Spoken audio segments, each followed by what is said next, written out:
देखिए, आपने एकता व्यवस्था और मनसबदारी व्यवस्था है इनके बारे में पूछा है। मैं आपको बहुत ही एक सिंपल लैंग्वेज में इन दोनों के बारे में बताता हूँ। देखिए, एकता व्यवस्था है वो संबंधित थी भू राजस्व व्यवस्था से संबंधित थी। इसी तरह जो मनसबदारी व्यवस्था है ये भू राजस्व से समानता संबंधित ना होकर के बल्कि ये संबंधित थी सैनिक संगठन से। ये आपको ध्यान रखना है, किससे संबंधित थी? सैनिक संगठन से संबंधित थी। ओके, अब देखिए जो एकता व्यवस्था और मनसबदारी व्यवस्था ये दोनों आपको मध्यकालीन भारत में देखने को मिलेंगी, लेकिन ये आपको संतलत कालीन में देखने को मिलेगी। एकता व्यवस्था और मनसबदारी व्यवस्था ये आपको मुगल काल में देखने को मिलेगी। इसे किसने स्टार्ट किया था? अकबर ने स्टार्ट किया था। ओके, चलिए मैं आपको दोनों के बारे में बहुत अच्छे से एक स्टोरी के फॉर्म में समझाता हूँ। पहले मैं इसको क्लीन कर देता हूँ। हम लोग स्टार्ट करते हैं एकता व्यवस्था। ओके, अब एकता व्यवस्था को एकदम सिंपल लैंग्वेज में समझिए। एकता का मतलब था एक भूमि का टुकड़ा। जैसे मान लेते हैं एक्स भूमि का टुकड़ा है। ओके, अब इसी भूमि के टुकड़े को मध्यकाल के समय, मध्यकालीन भारत जब हमारा चल रहा था, मध्यकाल के समय इसी भूमि के टुकड़े को नाम दिया गया एकता, नाम दिया गया। ओके, ध्यान से सुनिए। अब इसी एकता पर जिसका अधिकार होता था, मतलब ये एकता जिसको, ये भूमि का टुकड़ा जिसको भी दिया जाता था उसको एकतादार बोलते थे। क्या बोलते थे? एकतादार बोलते थे, क्योंकि इस भूमि के टुकड़े को उस टाइम नाम क्या दिया गया? एकता नाम दिया गया। अब एक कौन देता था, ये भी आपके दिमाग में क्वेश्चन आ सकता है। ये देता था उस समय का राजा, यानी कि सुल्तान। उस समय के राजा को क्या बोलते थे? सुल्तान बोलते थे। तो सुल्तान होता था वो इस इक्तेदार को ये भूमि का टुकड़ा देता था। अब ये मुफ्त में तो देगा नहीं, अब कुछ ना कुछ इसको कार्य भी तो देगा ना, कि आपको भैया हम ये भूमि का टुकड़ा देते हैं और आपको कुछ कार्य भी करने हैं, हम मुफ्त में थोड़ी ना ये भूमि का टुकड़ा आपको दे रहे हैं फ्री फंड में। तो इसका काम भी क्या होता था? वो काम बहुत ही इंपॉर्टेंट है, आप लोगों को देखना है। अब देखिए, ये भूमि का टुकड़ा है, इस पर लोग खेती भी करते होंगे। अब खेती करेंगे तो इस इक्तेदार का इनकम भी तो होगा, ये जाकर के यहाँ पर टैक्स लगाएगा। ओके, तो टैक्स लगाएगा तो इसकी इनकम भी होगी। अब इस रुपए का मतलब, रुपए तो नहीं बोल सकते, उस समय रुपए चलते नहीं थे, लेकिन आप लोग समझ लीजिए उस मुद्रा को रुपए नाम ले लिया। ओके, अब उसके पास जो भी मुद्रा थी, ओके, इनकम होती थी, वो रुपए के रूप में मान लेते होती है। ओके, अब इस पैसे का वो क्या करेगा? अब इस पैसे के द्वारा उसको करना था इस क्षेत्र में, जो भी उसको क्षेत्र दिया गया है उस क्षेत्र में शांति व्यवस्था बनाए रखना, यानी कि इक्तेदार का काम था अपने क्षेत्र में शांति व्यवस्था बनाए रखना। और दूसरा मोस्ट इंपॉर्टेंट काम था, उसको एक सैनिक टुकड़ी रखनी होती थी। क्या रखनी होती थी? सैनिक टुकड़ी रखनी होती थी, और उसका खर्च भी इसी पैसे से उसे चलाना था। अब ये सैनिक टुकड़ी क्यों रखनी होती थी? अब राजा है भाई, उसको कभी कभार युद्ध भी करना पड़ेगा, तो सैनिक लोगों की भी आवश्यकता होगी ना, तो एकतादार एक सैनिक टुकड़ी भी रखता था। इसी से ये लॉ एंड ऑर्डर मेंटेन करता था। शांति व्यवस्था कैसे बनाएगा अपने क्षेत्र में? इसके पास कुछ पावर होनी चाहिए ना, तो इसीलिए इसको ये सैनिक टुकड़ी भी रखनी होती थी। और आवश्यकता राजा को पड़ती थी, मतलब सुल्तानों को आवश्यकता पड़ती थी, तो इस सुल्तान को जाकर के हेल्प भी करता था, और साथ में अपना खर्च भी चलाएगा। भाई अपने ऊपर भी तो इक्तादार है, अपने ऊपर भी तो खर्च करेगा ना, थोड़ा बहुत अपने ऊपर खर्च करेगा। अब इन तीनों व्यवस्थाओं, आप ये देख रहे हैं ना, तीनों कार्य इसने कर लिया, मतलब शांति व्यवस्था के लिए पैसा खर्च कर लिया, सैनिकों के ऊपर पैसा खर्च कर लिया, अपना भी खर्च चला लिया। अब इसके पास अगर शेष धन बचता है, तो शेष धन होता है वो इसे राजा को रिटर्न करना पड़ेगा। ओके, और जो पैसा राजा को रिटर्न करता है ना, जो शेष पैसा बचता है उसी को फवाजिल बोलते हैं। देखिए, ये जो फवाजिल है ना, ये पीसीएस में बहुत बार पूछा गया है, यूपी पीसीएस और स्टेट पीसीएस में बहुत बार पूछा गया कि फवाजिल किसे कहते हैं। तो आपको ध्यान रखना है, फवाजिल क्या था? जो शेष पैसा बचता था इक्तेदार के पास और राजा को जो रिटर्न करता था, उसी को फवाजिल के नाम से जानते हैं। ओके, तो ये काफ़ी इंपॉर्टेंट है, आपको ध्यान रखना है। अब हम लोग बात करते हैं मनसबदारी व्यवस्था के बारे में। ओके, अब मनसबदारी व्यवस्था है ये सल्तनत कालीन की नहीं है, ये मुगल कालीन की है, तो आपको ध्यान रखना है, आपको गलत नहीं करना है। ओके, और इसे किसने स्टार्ट किया था? अकबर ने स्टार्ट किया था। और ये किससे संबंधित है? सैनिक संगठन से संबंधित है। चलिए मैं इसको क्लियर कर देता हूँ, फिर आपको बताता हूँ मनसबदारी व्यवस्था के बारे में। चलिए हम लोग स्टार्ट करते हैं मनसबदारी व्यवस्था। देखिए, मनसबदारी व्यवस्था है, इसमें एक मनसबदार होता था। कौन होता था? मनसबदार होता था।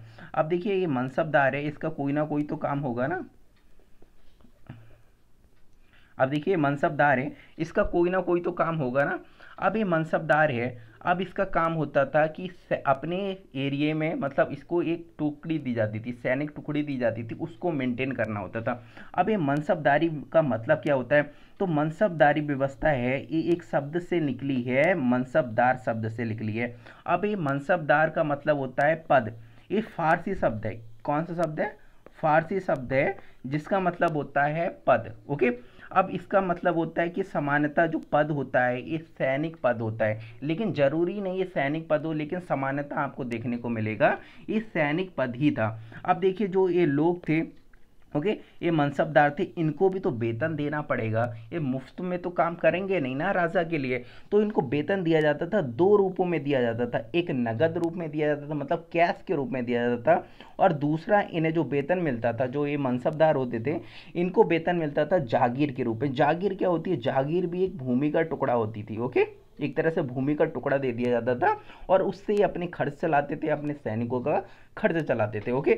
अब देखिए जो नगद मिलता था उसको बोलते थे नगदीश बोलते थे। उस समय मध्यकालीन भारत में क्या बोलते थे? नगद को नगदीश बोलते थे, और जागीर को जागीरदार बोलते थे। यानी कि जिसको जागीर दे दी जाती थी उस व्यक्ति को क्या बोलते थे? जागीरदार बोलते थे, ओके। जैसे कुछ लोग होते थे उनको वेतन नहीं दिया जाता था, कैश के रूप में नहीं दिया जाता, बल्कि उनको एक भूमि का टुकड़ा दे दिया जाता था। अब ये मनसबदार थे ना, इनको दो रूपों में जाना जाता था, एक पद और दूसरा दायित्व। देखिए पद होता था जिसको जात बोलते थे, और दूसरा सवार। अब देखिए ये जात और सवार बहुत ही इंपॉर्टेंट है, और यहाँ से क्वेश्चन बहुत ज़्यादा पूछे जाते हैं। देखिए जात का मतलब था जैसे कोई भी मनसबदार है, मैं ये पहले क्लियर कर देता हूँ फिर आपको अच्छे से समझाता हूँ। देखिए जो जात है ना, ये जात है ना, जात का मतलब था स्टेटस। ये बहुत मोटा हो गया, थोड़ा सा मैं कम कर लेता हूँ। अब देखिए जो जात था ना, इसका मतलब था स्टेटस, इसका मतलब था स्टेटस। मतलब कोई भी मनसबदार है, एक व्यक्ति एक्स व्यक्ति कोई मनसबदार है, उसका स्टेटस क्या है? स्टेटस जैसे ये सैनिक व्यक्ति था, तो आप देखते हैं ना कि एसपी होता है, डीएसपी होता है, उन पर स्टार लगे हुए देखते हैं। जैसे 1 स्टार तो मतलब वो छोटा अधिकारी है, उस पर 2 स्टार लगे हैं तो थोड़ा और बड़ा अधिकारी हो गया, 3 स्टार लगे हैं तो वो और भी बड़ा अधिकारी हो गया। तो जात का मतलब था स्टेटस से, मतलब वो कितने स्टार का, कौन से लेवल का अधिकारी है। और सवार का मतलब था इस स्टार के आधार पर निर्धारित किए जाते थे उस पर कितने सैनिक और उसको कितने पशु रखने हैं। जब देखिए ये व्यवस्था जब स्टार्ट की थी अकबर ने, तो देखिए यहाँ पर व्यवस्था थी, पशु में सामान्यतः आप देखेंगे कि घोड़ा, ऊंट, हाथी, ये सारी चीज़ें रखी जाती थी, लेकिन सामान्यतः आपको सिर्फ घोड़ा देखने को मिलेंगे, ओके। क्या देखने को मिलेंगे? घोड़ा आपको देखने को मिलेंगे, क्योंकि उस समय देखिए घोड़े का प्रचलन बहुत हो गया था इस समय। अब देखिए दो घोड़ों पर एक सैनिक होता था, मतलब सैनिक ही कौन होते थे? घुड़सवार होते थे। मतलब एक सैनिक रखना है और आपको पशु कितने रखने हैं? 2 रखने हैं। इसका मतलब क्या हुआ? अगर आपके पास 10 सैनिक हैं, मतलब 10 घुड़सवार हैं, तो आपको पशुओं की संख्या कितनी रखनी पड़ेगी? 20 घोड़े आपको रखने पड़ेंगे। इसलिए ऐसा होता था, देखिए घोड़े थक गए, कुछ हो गया तो क्या होगा? वो खाली बैठा रहेगा सैनिक? क्या सैनिक नहीं बैठा रह सकता? और जो सैनिक होते थे उनको तो इनकम ज़्यादा देनी पड़ती थी ना, मतलब उनको वेतन ज़्यादा देना पड़ता था, और इन घोड़ों को वेतन थोड़ी ना देना पड़ता था, उनको तो सिर्फ चारा खिलाना होता था, ओके। तो इसीलिए ऐसा किया जाता था। और जो घोड़े होते थे उनको अगर ज़्यादा काम लेंगे तो वो युद्ध में थक जाएंगे, तो क्या होगा? सैनिक सैनिक लोग ज़्यादा मरने लगेंगे, तो इसलिए भी ऐसा रखा जाता था। लेकिन बाद में आप देखेंगे ना, ये इस व्यवस्था में परिवर्तन किया गया। जहांगीर था और आगे के जो सैनिक, वो सॉरी जो राजा लोग आए थे, उन्होंने क्या किया? उन्होंने ये जो सैनिक और पशुओं की संख्या थी लगभग में बराबर कर दी, मतलब एक पशु पर एक सैनिक कर दिया, ओके, एक पशु पर एक सैनिक कर दिया। देखिए जो जहांगीर था उसने क्या किया? 2 सैनिक और प्लस 2 पशु उसने रहने दिए। लेकिन यहाँ पर सॉरी, दो यहाँ पर एक सैनिक था और 2 पशु, लेकिन उसने यहाँ पर चेंज कर दिया था, उसने सैनिकों की संख्या यहाँ पर 3 कर दी थी और साथ में 3 पशु भी कर दिए थे। ये जहांगीर ने यहाँ पर थोड़ा सा चेंज कर दिया था, और आप देखेंगे कि इस तरह से ही उन्होंने सैनिकों की संख्या बढ़ाई थी, ओके। अब देखिए इनके कार्य क्या थे, इनके कार्य भी हम लोग देख लेते हैं। अगर हम जात की बात करें, यहाँ पर मैंने लिखा नहीं है, मैं आपको बता देता हूँ। देखिए जात, जो सबसे छोटा जात होता था वो 10 होता था, और जो मैक्सिमम होता था वो 10,000 होता था, ओके। बहुत मोटा हो गया है, 10,000 होता था। बाद में जो अकबर था ना, उसने इसको बढ़ा करके 12,000 कर दिया था, और जहांगीर ने बढ़ा करके इसे और भी ज़्यादा कर दिया था। वो आप लोग देखिए फैक्चुअल चीज़ें हैं, ये नहीं पूछता है, लेकिन आपको ऐसी जान लेनी चाहिए, अगर आप कभी आ जाता है पीसीएस पूछ लेता है, और तो कोई नहीं पूछता है, ओके। अब हम कार्यों की बात कर लेते हैं कि जो यहाँ पर जो मनसबदार होते थे इनका कार्य क्या होता था। इनका कार्य होता था कि इन्हें एक सैनिक टुकड़ी रखनी होती थी। ओके, ये सैनिक टुकड़ी रखनी होती थी और युद्ध के समय राजा को भैया ये हेल्प करते थे, युद्ध करते थे जाकर के। साथ में देखिए मैंने आपको बताया था कुछ को तो वेतन मिलता था जिसको नकदीस बोलते थे, ओके, नगद कैश के रूप में। लेकिन कुछ लोगों के लिए जागीर भी दी जाती थी ना, तो उन्हें जागीरदार बोलते थे। तो उन्हें अपने क्षेत्र में भू राजस्व की वसूली करनी होती थी। जरूरी नहीं सभी को जागीर दी जाए, कुछ लोगों को जागीर दी जाती थी और अपने क्षेत्र में शांति व्यवस्था को बनाए रखना होता था। अब देखिए जो आपको मनसबदार देखने को मिलेंगे ना, उन्हें 3 कैटेगरी में डिवाइड किया गया। जैसे मैंने आपको बताया था कि उनका स्टेटस 1 स्टार, 2 स्टार, 3 स्टार जैसे वर्तमान में आपको देखने को मिलते हैं ना, तो इसी तरह उस समय भी थे भाई, उनके पद थे। जैसे आज आपको एसपी डीएसपी देखने को मिलेंगे, उस समय भी नाम थे। इस तरह देखिए मनसबदार था, मनसबदार के पास 100 से 500 जात होते थे। कितने जात होते थे? 100 से 500 जात होते थे। जो अमीर था उसके पास 500 से 2500 जात होते थे। ओके, जात का मतलब क्या है? मैंने आपको बताया था स्टेटस। ओके, कि उसका कितना स्टेटस है। जिसका जितना ज़्यादा स्टेटस होगा वो उतने ज़्यादा पशु और सैनिक रख सकता है। जैसे जो ज़्यादा होगा, बड़ा होगा, उसके पास ज़्यादा सैनिक होंगे, जो छोटा होगा उसके पास कम होंगे। तो बहुत ही सिंपल है।